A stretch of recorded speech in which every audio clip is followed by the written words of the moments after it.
أشهد أن لا إله إلا الله وحده لا شريك له وأشهد أن محمدا عبده ورسوله أما بعد فأعوذ بالله من الشيطان الرجيم بسم الله الرحمن الرحيم الحمد لله رب العالمين الرحمن الرحيم مالك يوم الدين إياك نعبد وإياك نستعين اهدنا الصراط المستقيم صراط الذين أنعمت عليهم غير المغضوب عليهم ولا الضالين. After reciting the Tashahhud, Ta'awuz and Surah Al-Fatiha, Hazrat Khalifatul Masih V, Ayyadahullah Ta'ala Binasrihil Aziz stated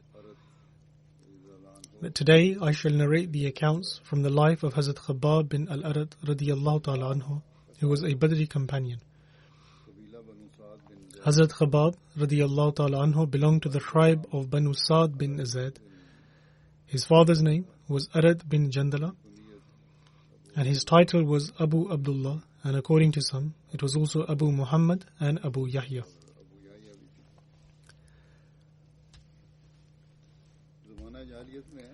During the period of Jahiliyyah, i.e. the period prior to the advent of the Holy Prophet, peace and blessings of Allah be upon him, Hazrat Khabbab radiyallahu ta'ala anhu was sold in Mecca as a slave. He was a slave of Utbah bin Ghazwan, and according to other opinions, he was a slave of Anmar Khuzayya. He was a confederate of the Banu Zuhra tribe, and he was the sixth person amongst the earlier companions who accepted Islam. He was among those first people to have professed their faith openly and who had to bear extreme hardships due to that. Hazrat Khabbab radiyallahu ta'ala anhu had accepted Islam prior to the Holy Prophet, peace and blessings of Allah be upon him, coming to Dar-e-Arqam and preaching the message of Islam from there.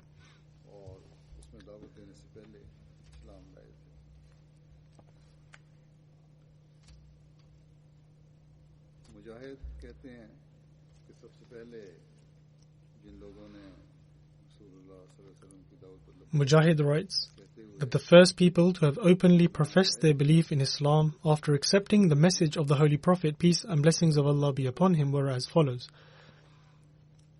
Hazrat Abu Bakr, Hazrat Khabbab, Hazrat Suhaib, Hazrat Bilal, Hazrat Ammar, and Hazrat Sumayya, who was the mother of Hazrat Ammar radiyallahu ta'ala anhum.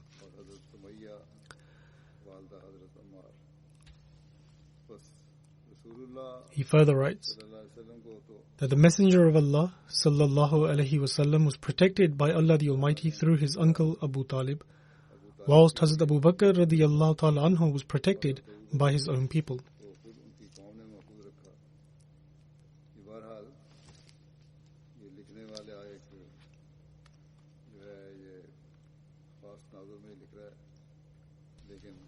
Now, although the author of this is writing in a certain context, but one thing that is certain, and perhaps the author also forgot to mention, is that despite stating that Abu Talib, i.e. the uncle of the Holy Prophet, peace and blessings of Allah be upon him, protected him, or that he was given protection due to him, but the fact is that neither the Holy Prophet, peace and blessings of Allah be upon him, himself remained safe from the atrocities committed by the mushrikeen, i.e. the idolaters of Mecca, and nor Hazrat Abu Bakr radiyallahu ta'ala anhu.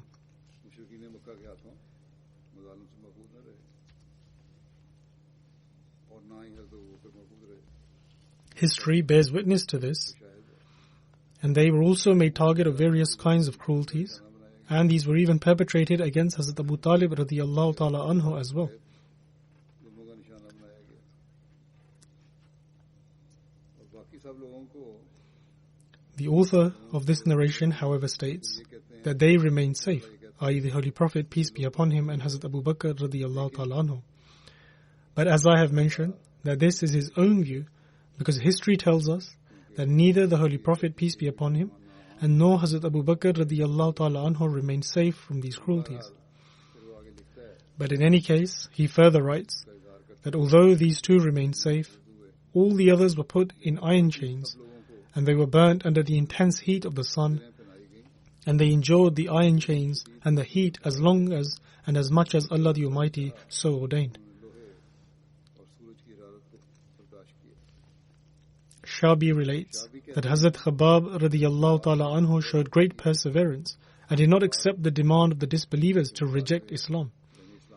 Hence, they put hot stones on his back until the flesh of his back melted away.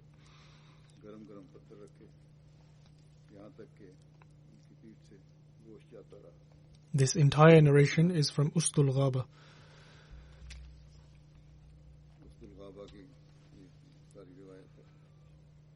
Narrating the details of another incident related to Hazrat Khabbab radiyallahu ta'ala anhu that took place when Hazrat Umar radiyallahu ta'ala anhu accepted Islam. Hazrat Mirza Bashir Ahmad Sahib radiyallahu ta'ala anhu states in Sirat Khatamun Nabiyyin that only a few days had passed after the acceptance of Hazrat Hamza radiyallahu ta'ala anhu when Allah the Almighty blessed the Muslims with another instance of happiness. In other words, Hazrat Umar radiyallahu ta'ala anhu, who was a bitter enemy, accepted Islam. The story of his acceptance of Islam is extremely interesting. Many people have heard or read this account, but I will mention the details of this account as narrated by Hazrat Mirza Bashir Ahmad Sahib radiyallahu ta'ala anhu. And it is also important to mention this with reference to the historical accounts of Hazrat Khabbab radiyallahu ta'ala anhu. He writes, the disposition of Hazrat Umar radiyallahu ta'ala anhu enclosed a kind of stiffness, which was further increased by his enmity towards Islam. Therefore, prior to his acceptance of Islam, Umar subjected poor and weak Muslims to great torture on account of their Islam. But when he was exhausted of inflicting this agony and saw no signs of their return, he thought, why not finish the founder of this very fitna, i.e. the Holy Prophet, peace and blessings of Allah be upon him.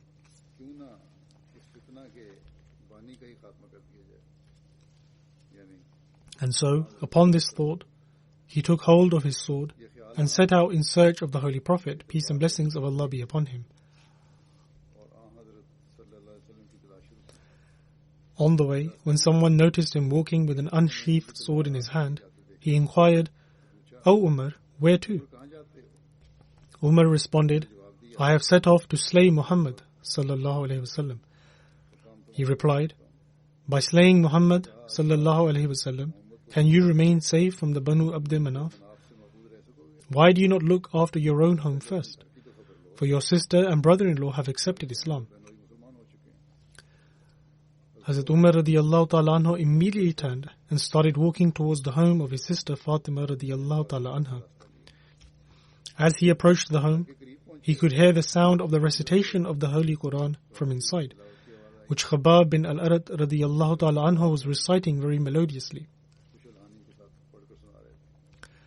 When Umar heard this voice, he was further enraged and entered the home. And as soon as Hazrat Khabbab radiyallahu ta'ala anhu heard his footsteps, he hid somewhere. And Hazrat Fatima radiyallahu ta'ala anha also hid the various pages of the Holy Quran here and there. Hazrat Umar radiyallahu ta'ala anhu's sister's name was Fatima. When Hazrat Umar radiyallahu ta'ala anhu entered, he shouted, "I heard that you have left your faith." And then he attacked his brother-in-law, Sayyid bin Zaid. Fatima radiyallahu ta'ala anha was also wounded as she moved forward in an attempt to save her husband. And then very courageously said that, "Yes, Umar, we have become Muslim. So do as you wish, but we shall not leave Islam." कर लो हम इस्लाम को Hazrat Umar radiyallahu ta'ala anhu was a very stern man, आयत सख्त आदमी but beneath this veil of sternness was also a touch of love and tenderness, which showed its colors at certain occasions. नरमी की भी एक झलक थी जो बात And so, दिखाती थी when he heard the courageous words of his sister, इनका ये he cast a glance upon her and noticed that she was covered in blood. आंख को उठा के देखा This sight had an inexplicable impression upon the heart of Umar. इस नज़ारे का उम्र के कल्ब पर एक खास असर And after a short silence, he said to his sister, that show me the words that you were reading. Hazrat Fatima radiyallahu ta'ala anha responded that I shall not, for you will destroy the pages. कहा कि मैं नहीं दिखाऊंगी क्योंकि But Umar replied खुदाया कर that certainly not. Please show me and I shall indeed return them to you. दिया नहीं नहीं तो मुझे दिखाओ Hazrat Fatima radiyallahu ta'ala anha then stated that you are unclean Fatima ने कहा and the Quran should be touched in a state of purity. Therefore first bathe and then you may read. बस तुम पहले वसूल कर लो और फिर देखना Hazrat Mirza Bashir Ahmad Sahib radiyallahu ta'ala anhu writes तो मिर्जा बशीर अहमद लिखते that perhaps her desire was also that by taking a bath, ये भी होगा Umar's rage would fully subside, after which he would be able to reflect with a cool heart. And so, when Umar had taken a bath, Hazrat Fatima radiyallahu ta'ala anha placed the pages of the Quran before him. When he took hold of them and saw that they were the opening verses of chapter Taha, Hazrat Umar radiyallahu ta'ala anha began to read them with an awe-inspired heart, and every single word deeply impressed the heart of this well-natured man. एक मरऊब दिल के साथ हमने पढ़ना शुरू किया और एक एक लफ्ज उस सही फितरत के अंदर घर किए जाते अपना असर दिखा रहा Whilst reading these verses, Hazrat Umar radiyallahu ta'ala anhu reached the following words: इन्ननी अनल्लाहु Innani anallahu la ilaha illa ana fa'budni wa aqimis salata li dhikri. अकीमिस सलाता लिज़िक्री Inna as-sa'ata atiyatun akadu ukhfiha litujza kullu nafsin bima tas'a. ला इलाहा इल्ला अना फ़अबुदनी व अकीमिस सलाता लिज़िक्री इन्न अस्साअता आतियतुन अकादु फ़ीहा लितुज़ा कुल्लु नफ्सिन बिमा Meaning, verily I am Allah, there is no God beside me. यानी मैं ही So serve me दुनिया को वाहिद and observe prayer for my remembrance. मेरे सिवा और कोई काबिल परस्तिश नहीं Surely the hour is coming, I am going to manifest it, that every soul may be recompensed for its endeavor.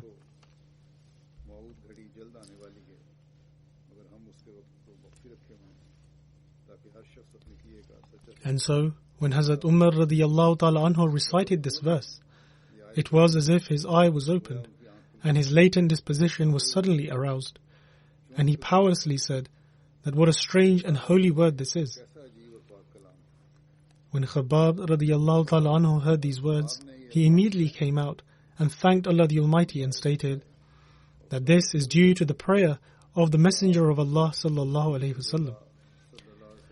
By God, it was only yesterday I heard the Holy Prophet, peace and blessings of Allah be upon him, pray अभी कल ही that, O Allah, do bless either Umar bin al-Khattab or Amr bin Hisham, i.e. Abu Jahl, with Islam.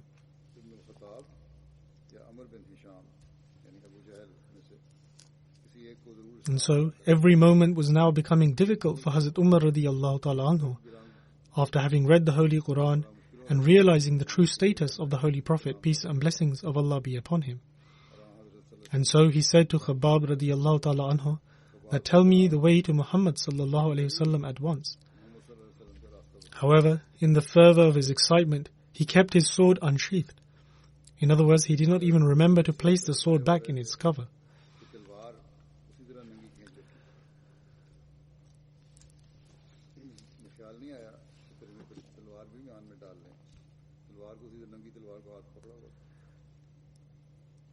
बहरहाल During this time, the Holy Prophet, peace and blessings of Allah be upon him, was in Dar-e Arqam. As such, Khabbab radiyallahu ta'ala anhu gave him the location. ख्वाब ने Umar radiyallahu ta'ala anhu went there and firmly knocked at the door. When the companions, may Allah be pleased with them, peered through the crack in the door and saw Umar holding an unsheathed sword, they were reluctant in opening the door. But the Holy Prophet, peace and blessings of Allah be upon him, stated that open the door. Hazrat Hamza radiyallahu ta'ala anhu, who was also present there, also said, open the door, for if he has come with pure intentions, then well and good. Otherwise, if his intentions are evil, then by Allah, I shall sever his head off by his own sword. And so the door was opened, and Umar entered with an unsheathed sword in his hand.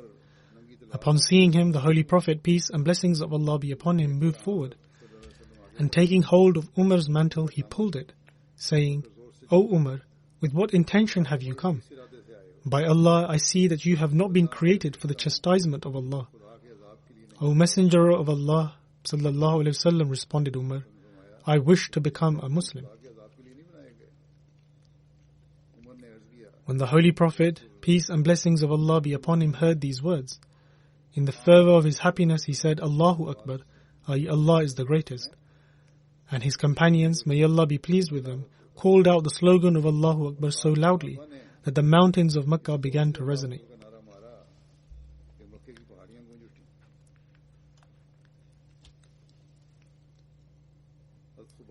Hazrat Khabab radiyallahu ta'ala anhu relates that once we expressed our pain to the Holy Prophet, peace and blessings of Allah be upon him. At the time, the Holy Prophet, peace and blessings of Allah be upon him, was sitting on his sheet, reclining in the shade of the Kaaba. We submitted before him that will you not seek help for us, and will you not pray to Allah the Almighty for us in these difficult conditions? The Holy Prophet, peace be upon him, replied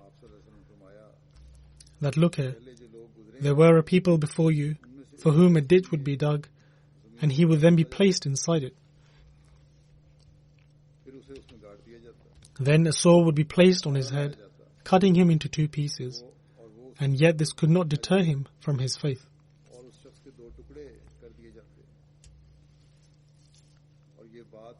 The Holy Prophet, peace be upon him, then stated, or his flesh would be clawed off from his bones and tendons with iron rings, and yet this could not hinder him from his faith.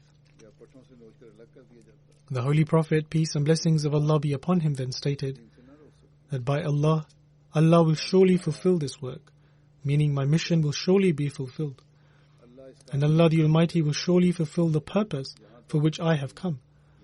There will be times of ease as well. The Holy Prophet, peace be upon him, then further stated that this will be to the extent that a rider will travel from Sana'a to Hadramaut. Sana'a and Hadramaut are two cities in Yemen, and it is said that the distance between the two is 216 miles. In any case, the Holy Prophet, peace and blessings of Allah the Almighty be upon him, stated that the rider will undertake this journey and he will be afraid of none other than Allah. Or the Holy Prophet, peace be upon him, also stated that he will only fear his sheep being attacked by a wolf. The Holy Prophet, peace be upon him, then said, you, however, are showing impatience. In other words, this could only be achieved by demonstrating patience. This is a narration from Bukhari.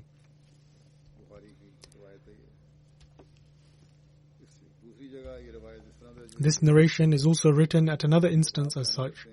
Hazrat Khabab radiyallahu ta'ala anhu relates that I went before the Holy Prophet, peace and blessings of Allah be upon him, who was lying under a tree, and he had placed his hand under his head. I submitted, O Messenger of Allah sallallahu alaihi wasallam, will you not pray for us against those people whom we fear that they may avert us from our faith? The Holy Prophet, peace be upon him, turned his head away from me 3 times, and every time I said this to him, the Holy Prophet, peace be upon him, would turn away. However, after the 3rd time, the Holy Prophet, peace be upon him, sat up and said, O people, fear Allah and be patient. By God, such believing men of God have passed before you, upon whose heads a sword would be placed, and they would be cut into 2, but they did not retract from their faith. So fear Allah. Allah is He who will open your paths and take care of your affairs.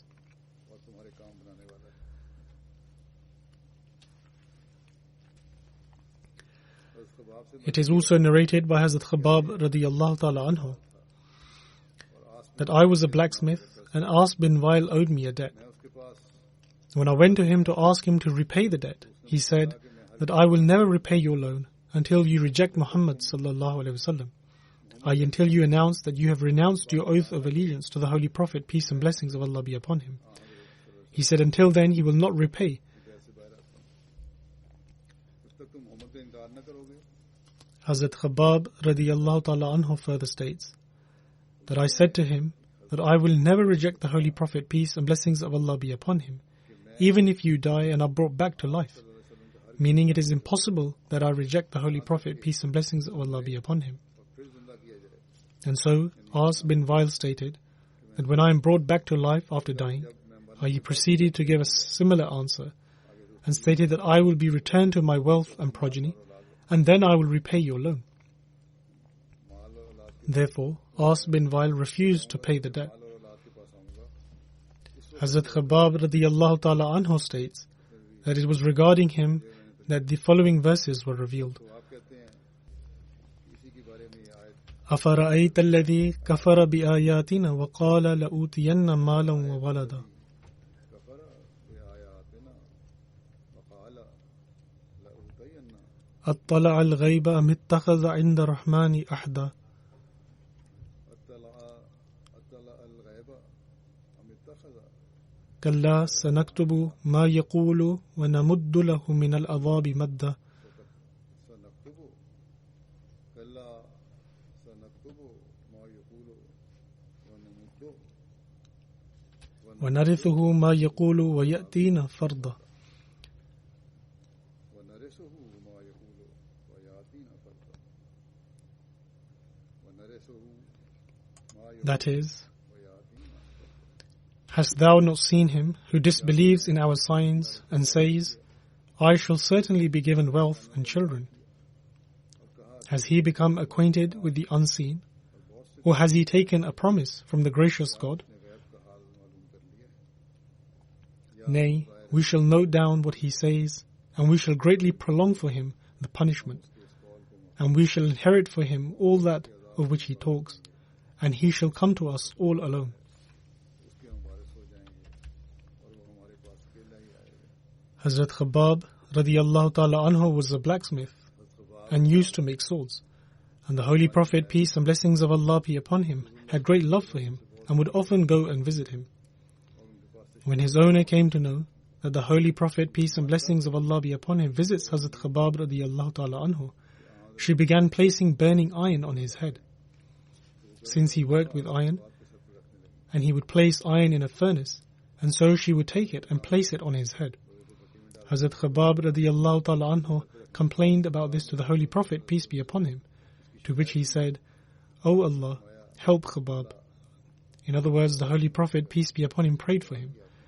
And the result was that it is narrated that his owner, Anmar, developed an ailment of the head and would whimper like a dog. माल कह रही थी अनमार उसके sir में कोई बीमारी पैदा हो गई Subsequently, she was advised to get branded, meaning having burning iron placed on her head. दाग लगवा ले And so, Hazrat Khabbab radiyallahu ta'ala anhu would brand her head with burning iron. कबाब गर्म लोहे से उसके सर को दागते थे Thus, she was left with no choice and would have Hazrat Khabbab radiyallahu ta'ala anhu place burning iron on her head. कबाब की वजह से फिर वो अपने सर पे गर्म लोहा लगवाती अबू लैला किंदी से मर Abu Layla Qindi narrates that Hazrat Khabbab radiyallahu ta'ala anhu went to Hazrat Umar radiyallahu ta'ala anhu, and Hazrat Umar radiyallahu ta'ala anhu asked him to come closer because there was no one other than him beside Hazrat Ammar bin Yasir radiyallahu ta'ala anhu, who was more worthy of being in this gathering. Hazrat Khabbab radiyallahu ta'ala anhu then showed the scars on his back which he received from the afflictions of the idolaters of Mecca. This is a narration of At-Tabqat al-Kubra. कमर के जख्म दिखाने के बारे में इस तरह रवायत आती है तफसील से जरा शाबी से रवायत है There is another instance giving the details of the account in which he showed the scars on his back. खताब के पास Shabi relates that Hazrat Khabbab radiyallahu ta'ala anhu went to Hazrat Umar radiyallahu ta'ala anhu. And Hazrat Umar radiyallahu ta'ala anhu then had him seated in that particular gathering and said that there is no one on the face of this earth worthier than you to be in this sitting, beside one other person. वो कौन है Hazrat Khabbab radiyallahu ta'ala anhu asked, Umar ने O Amir al-Mu'mineen, i.e. the leader of the faithful, who is that person? Hazrat Umar radiyallahu ta'ala anhu replied that he is Bilal radiyallahu ta'ala anhu. Hazrat Khabbab radiyallahu ta'ala anhu then stated, O Amir al-Mu'mineen, he is not more worthy of this than I. For when he was in the hands of the idolaters, he always had a helper, through whom he would be saved by Allah the Almighty. But as for me, I had no helper to protect me.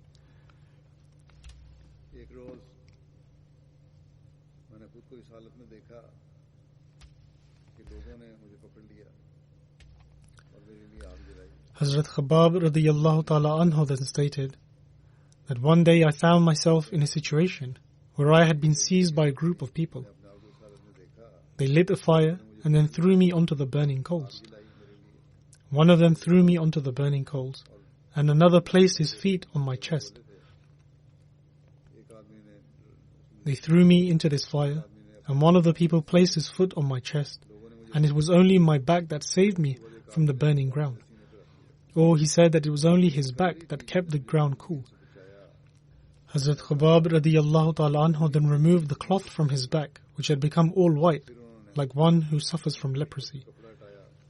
In regards to that it was only his back that kept the ground cool means, and when he was thrown on the burning coal there was nothing to cool the coal down, and it was merely the skin and flesh of his back that cooled it down. Then there is another narration in this regard which is as follows. Shabi narrates that Hazrat Umar radiyallahu ta'ala anhu inquired from Hazrat Khabbab radiyallahu ta'ala anhu about the difficulties he had to endure from the idolaters. He replied that, O Amir al-Mu'mineen, look at my back. When Hazrat Umar radiyallahu ta'ala anhu saw his back, he said that I have never seen such a back. Hazrat Khabbab radiyallahu ta'ala anhu then told him that a fire would be lit and I would be dragged in it. Furthermore, there was nothing to put this fire out other than the flesh on my back. Whilst describing this incident, Hazrat Muslim Maud radiyallahu ta'ala anhu writes that bear in mind that those who suffered the most afflictions after accepting the Holy Prophet, peace and blessings of Allah be upon him, were the slaves. Hazrat Khabbab bin al-Arat radiyallahu ta'ala anhu was a slave and worked as a blacksmith. He accepted the Holy Prophet, peace be upon him, in the very early days. He would be subjected to severe cruelties at the hands of the people, to the extent that he would be made to lie down on burning coals from his own furnace, and a large stone would be placed on his chest, so he would not be able to move. Those that were responsible for paying his wages refused to pay him. But despite all the persecution and financial difficulties, he did not waver even for a minute and remained steadfast in his faith.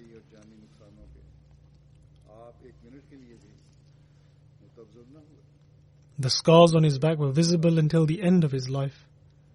And during the caliphate of Hazrat Umar radiyallahu ta'ala anhu, Hazrat Khabbab radiyallahu ta'ala anhu spoke about the previous hardships, to which he asked Hazrat Khabbab radiyallahu ta'ala anhu to lift his shirt from his back.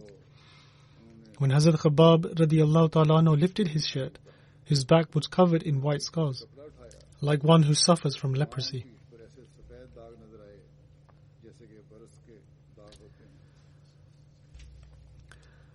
In another instant, Hazrat Muslim Maud radiyallahu ta'ala anhu states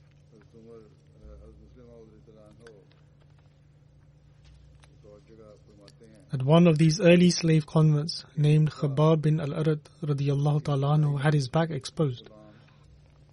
The people who were with him at the time saw his skin was not normal and instead had become hardened like that of an animal.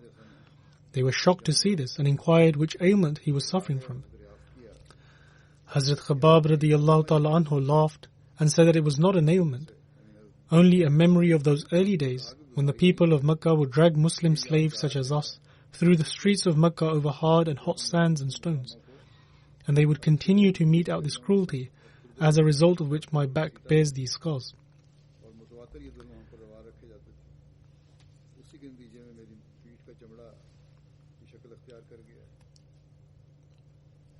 These early converts to Islam were not only poor, but many of them were also slaves, and after converting to Islam they had to endure many difficulties. And as we have heard in reference to Hazrat Khabbab radiyallahu ta'ala anhu, that they were made to lay down on burning coals and dragged across stones.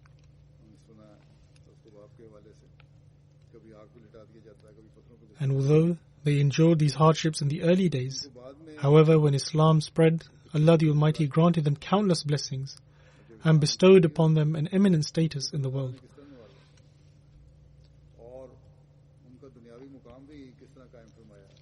Whilst mentioning this, on one occasion, Hazrat Muslim Maud radiyallahu ta'ala anhu states that during his Khilafat, on one occasion, Hazrat Umar radiyallahu ta'ala anhu came to Mecca, and all the renowned chiefs of the eminent tribes came to greet him. They thought that since Hazrat Umar radiyallahu ta'ala anhu was fully acquainted with their families, and they themselves were the chiefs of their tribes, Hazrat Umar radiyallahu ta'ala anhu would extend them respect and honor, and through this they would be able to establish some of their tribe's lost glory.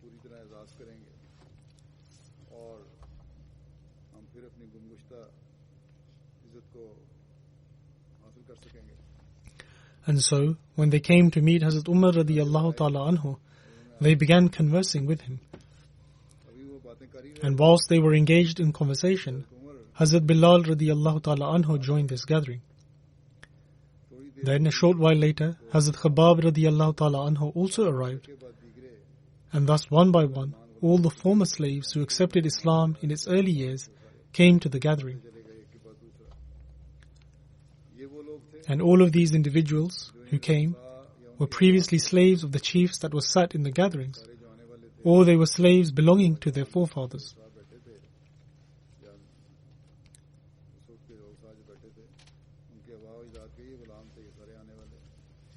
Moreover, when they were kept as slaves, those chiefs would inflict the most severe cruelties upon them.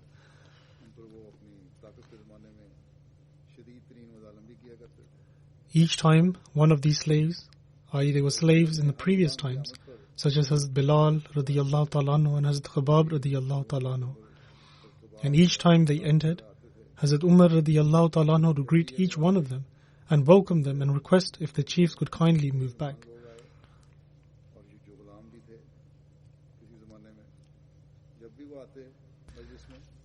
Hazrat Muslim Maud radiyallahu ta'ala anhu writes that Hazrat Umar radiyallahu ta'ala anhu would greet each one of them and welcome them and request if the chiefs could kindly move back.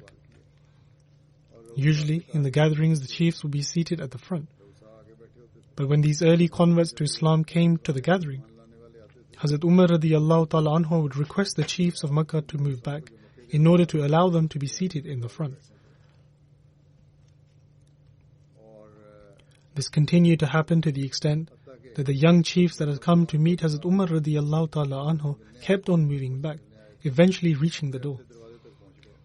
In those days, there were no large halls, and it would have been a small room. And as they would not have all fitted inside, hence moving backwards, the chiefs ended up sitting near to where the shoes were placed.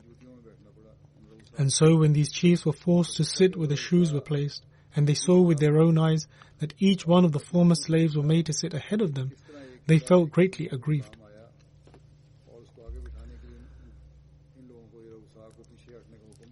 Hazrat Muslim Maud radiyallahu ta'ala anhu further writes that God Almighty arranged in a manner whereby coincidentally all those Muslims who were once slaves of the disbelievers all came to the gathering one after the other. If these chiefs were made to move back once, they may not have felt anything. Yet since they were made to move back a number of times, they were unable to bear it and left the gathering. Outside, they began to complain to one another, saying how they had been humiliated and how they were made to move back every time a slave came to the gathering, eventually being made to sit amongst the shoes. At this, one of the youths said that who is to blame for this, Umar radiyallahu ta'ala anhu or our forefathers?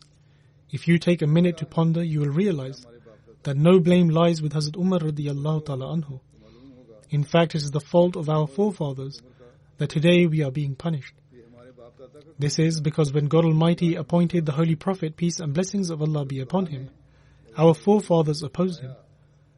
But those slaves accepted him and happily endured every kind of difficulty. Therefore, if today we have had to suffer humiliation, it is not due to Hazrat Umar radiyallahu ta'ala anhu. Rather, it is our own fault. Upon hearing this, the others said that agreed. This is all due to the actions of our forefathers. However, is there any way to remove this blemish or not? And so they all conferred amongst themselves and thought that since they were unable to think of an answer, they ought to ask Hazrat Umar radiyallahu ta'ala anhu for a solution to their predicament.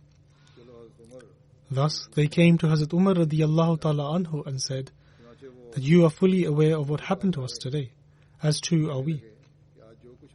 Hazrat Umar radiyallahu ta'ala anhu replied that forgive me, for I was obliged to act in this manner, as those people were honored in the gatherings of the Holy Prophet, peace be upon him, as well. They may well have been your slaves, but in the gatherings of the Holy Prophet, peace and blessings of Allah be upon him, they were shown honor and respect. Therefore, it was my duty to also show them the same respect. They replied that we are aware that this was owing to our own shortcomings. However, is there any way whereby we can remove this blemish? Hazrat Muslim Maud radiyallahu ta'ala anhu states that it is very difficult for us to envisage just how much influence these chiefs wielded over Mecca. However, Hazrat Umar radiyallahu ta'ala anhu was fully aware of the situation of their tribes. Hazrat Umar radiyallahu ta'ala anhu was born and raised in Mecca, and he knew full well the power and influence the forefathers of these young chiefs commanded. Furthermore, Hazrat Umar radiyallahu ta'ala anhu knew that no man could even have dared to look at them in the eye, and he knew the level of authority and command their forefathers had.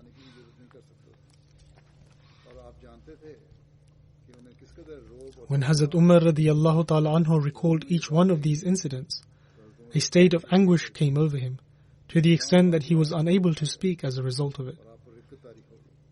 All he could do was to point towards the north, i.e. towards Syria, which meant that Muslims were engaged in battle in Syria. And if they went and fought in these battles, it is possible for them to atone for those mistakes. Thus, those young chiefs stood up and swiftly made their way to this battle.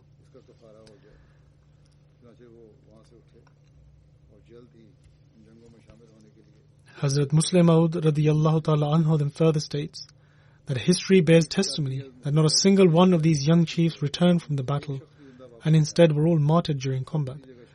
They all attained martyrdom in those lands, and in this way they were able to remove this blemish from their family name, which had become a cause of humiliation for them. Thus, ultimately one has to offer sacrifices. Those who offered sacrifices in the early days of Islam were granted honor, whereas those who joined later and wanted to remove this blemish from their family name, which was a cause of shame for them, also had to offer sacrifices. When Hazrat Khabbab and Hazrat Miqdad bin Amr radiyallahu ta'ala anhuma migrated to Medina, they both stayed at the house of Hazrat Kulsum bin al-Hidam and continued to stay there until his demise. Hazrat Kulsum radiyallahu ta'ala anhu passed away shortly before the Holy Prophet, peace be upon him, left for Badr. Thereafter, they went to live with Hazrat Sa'd bin Ubadah radiyallahu ta'ala anhu and continued to live there until the victory over the Banu Qurayza. The Holy Prophet, peace be upon him, established a bond of brotherhood, i.e. muakhat, between Hazrat Khabbab radiyallahu ta'ala anhu and Hazrat Tamim radiyallahu ta'ala anhu, who was the freed slave of Hazrat Khirash bin Sima. However, according to another narration, the Holy Prophet, peace be upon him, established a bond of brotherhood between Hazrat Khabbab radiyallahu ta'ala anhu and Hazrat Jabr bin Atiq radiyallahu ta'ala anhu. And according to Allama ibn Abdul Barr, the first narration is more authentic. Hazrat Khabbab radiyallahu ta'ala anhu participated in all the battles alongside the Holy Prophet, peace be upon him, including the battle of Badr, Uhud and Khandaq. Then Abu Khalid relates, one day we were sitting in a mosque and Hazrat Khabbab radiyallahu ta'ala anhu entered and quietly sat down. The people said to him that your friends have assembled around you so that you may grant them some advice or instructions. Hazrat Khabbab radiyallahu ta'ala anhu replied, what instruction shall I give? I fear that I may issue an instruction which I fail to fulfill myself. Such was the fear of Allah the Almighty and the standard of righteousness these people possess. Abdullah bin Khabbab relates from his father that on one occasion the Holy Prophet, peace be upon him, led the prayer and significantly prolonged it. The people inquired, O Messenger of Allah sallallahu alaihi wasallam, you have led the prayer in a manner which you have never led it before. The Holy Prophet, peace be upon him, replied that yes, indeed this was a prayer filled with love and fear. I asked 3 things from Allah the Almighty, and He has granted me 2 of them, and not the 3rd. I asked Allah to save my ummah from being destroyed by the affliction of a famine, which Allah the Almighty accepted. I then asked Allah that protect my ummah from being overcome by their enemy, which Allah the Almighty accepted. The ummah of the Holy Prophet, peace be upon him, continues to remain established, and if anyone overcomes the Muslims, it is the fault of those Muslim governments which allow it to happen. However, the ummah, i.e. the community of the Holy Prophet, peace be upon him, continues to remain established. The Holy Prophet, peace be upon him, then stated, I then prayed to Allah the Almighty that my ummah not fight amongst one another. However, Allah the Almighty did not grant me this. As a result, we can see today that Muslims have been divided into various groups and sects and are issuing fatwas of disbelief against one another. Then it is related from Tariq that a delegation consisting of the Holy Prophet, peace be upon him's companions, went to visit Hazrat Khabbab when he was ill and said, O Abu Abdullah, rejoice, for you shall join your brothers in the Hawz Qawsar, i.e. in paradise. Hazrat Khabbab radiyallahu ta'ala anhu replied, you have mentioned those brothers who have passed away, and they did not partake of their rewards, whereas we continue to live to the point that we have attained all that which we fear is perhaps the reward for our deeds. In other words, he feared that they have been granted their share of reward in this very world as a result of being granted worldly wealth. Hazrat Khabbab radiyallahu ta'ala anhu endured a very intense and prolonged illness. Harisa bin Muzarrib relates that I went to Hazrat Khabbab radiyallahu ta'ala anhu to visit him while he was ill. He had received 7 different scars as a result of his treatment, and I heard him say that if I had not heard the Holy Prophet say that it is not permissible for one to wish for their life to end, I would have indeed desired for it. In other words, he was experiencing such extreme pain. And when his burial cloth was brought, which was made from a very thin fabric that was produced in Egypt, he began to cry and said that a burial cloth was put over the Holy Prophet, peace be upon his paternal uncle, Hazrat Hamza radiyallahu ta'ala anhu, which if pulled over to cover his feet, it would leave the head uncovered, and when they would pull it over his head, his feet would be left uncovered. And so the izkhar grass was placed over his feet. I have experienced a time with the Holy Prophet, peace be upon him, when I did not even possess a single dinar or a dirham. But now look at my condition. Hazrat Khabbab radiyallahu ta'ala anhu further stated that now my condition is such that I have a chest in one corner of my house which contains 40,000 dirhams. However, I fear lest we have been granted our rewards in this very world. Hazrat Khabbab radiyallahu ta'ala anhu narrates that we migrated with the Messenger of Allah sallallahu alaihi wasallam, seeking the pleasure of Allah and expecting our reward from Him. Some of us died without partaking anything from their reward. Among them was Hazrat Musab bin Umair radiyallahu ta'ala anhu. And there are those among us whose fruits of their deeds have ripened, and they are enjoying its delight. Hazrat Musab bin Umair radiyallahu ta'ala anhu was martyred in the battle of Uhud, and there was only one cloth available for us to cover him in. When we covered his head with it, his feet were exposed, and when we covered his feet with it, his head was uncovered. And so the Holy Prophet, peace and blessings of Allah be upon him, told us to cover his head and to put izkhar grass over his feet.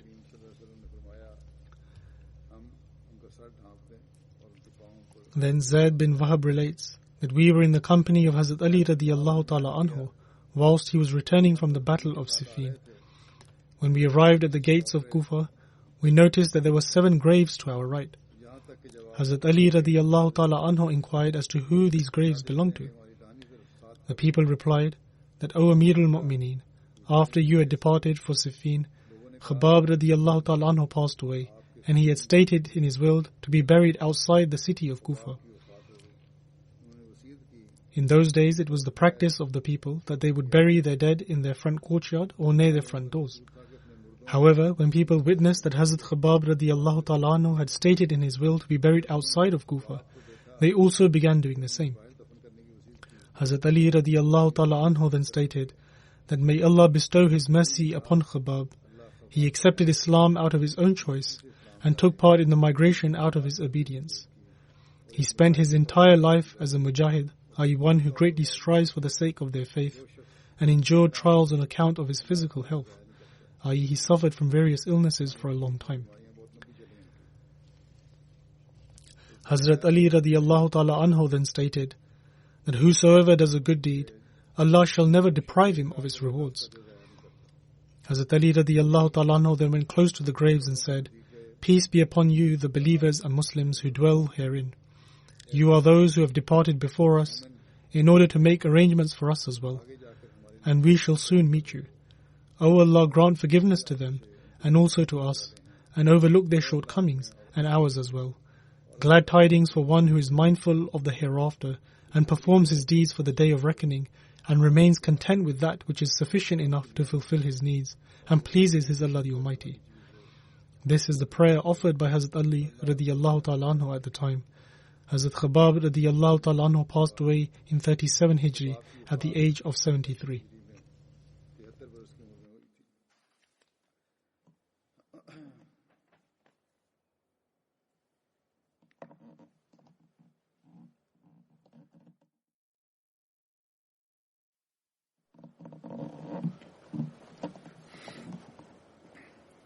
Alhamdulillah,